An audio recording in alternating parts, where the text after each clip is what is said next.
Hello and welcome. Today is a very special occasion for me because just arrived in the mail yesterday is this Sinew composite bow. It is a genuine, faithful reconstruction of the Magyar or Hungarian hornbows from the 9th to the 11th century based on the archaeological findings and used no synthetic materials. It is made by István Katona from Hungary and draws around 80 pounds at 28 inches with a max draw of 31 inches. Now, this bow is very special to me for a multitude of reasons. Firstly, and most importantly, it is the very first genuine horn composite bow that I own.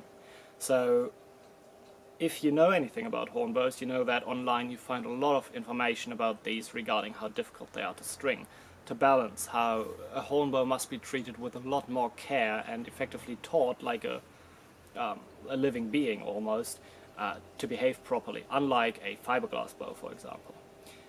But most people you find on YouTube who make videos regarding these bows are very competent and very experienced in their ways. Oftentimes they're the bowyers themselves. István Katona being a prominent example. Aside from that we have Ivar Malde, JWB bows, there's a couple others.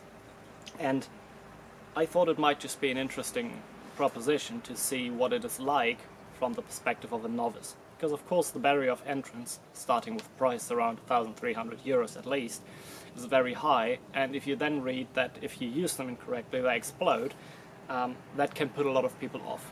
And I'd like to take you along my journey with this bow on every step, the first stringing, balancing, correcting, shooting, experimenting with various styles of shooting, bows that I considered or read before buying the horn bows, websites that hold good information, and everything else that you can think of and post in the comments.